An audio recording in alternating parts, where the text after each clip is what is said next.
Финансиска малверзација вредна 1.150.000 евра во спрегата УЈП Фени и компанијата на вице-премиерот Кочо Ангјушев откриваат документите до кои стигне истражувачкиот тим на телевизија Алфа.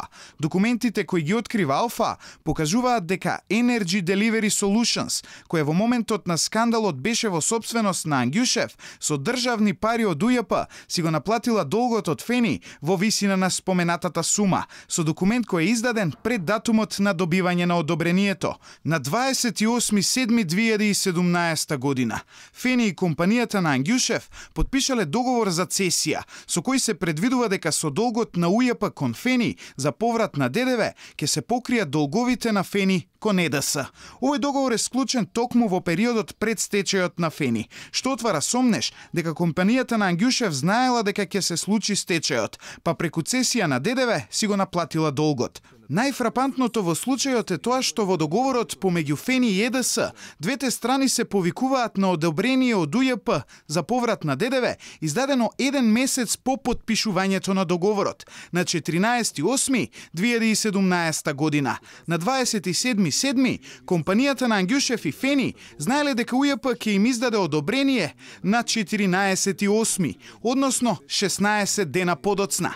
Спорниот договор до кој стигна тимот на Алфа, во кој со број се цитира одобрението кое во моментот на потпишување не е издадено, е потпишан од Митко Кржовски, директор на компанијата која тогаш е во сопственост на Ангјушев и представник на Фени Индустри. Експертите за антикорупција категорични дека се работи за огромен финансиски скандал, со кој е многу веројатно дека буџетот на Република Македонија бил оштетен со над 74 милиони денари или нешто над 1.150.000 евра. Во исто време, можно е да биле оштетени и доверителите на Фени. Оваа состојба со цесијата ни е позната, да, знаеме дека постои таков еден документ, но очекуваме органите кои што се задолжени за испитување на законитоста на овие постапки, тоа да го направат. И ќе видиме каква ќе биде тука разврската. И уште еден елемент има тука, дека сето тоа се случувало непосредно пред стечајот. Значи, поседување на информации кои што не може секој да ги има. Некој знаел дека стечајот пред таа постапка, точно така. Значи, и тој елемент е многу битен кога зборуваме за овој случај. Познат ни е да го добивме уште многу порано, и очекуваме да видиме како ќе постапуваат институциите во врска со тоа.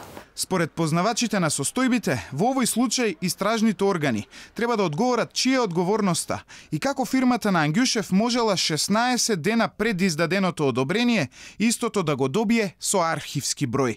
Компанијата ЕДС подоцна стана позната и во Грција, откако беше продадена на тамошното државно електростопанство. Грчката опозиција бараше одговори и предупредуваше на политички дил помеѓу двете влади во екот на решавањето на спорот со името.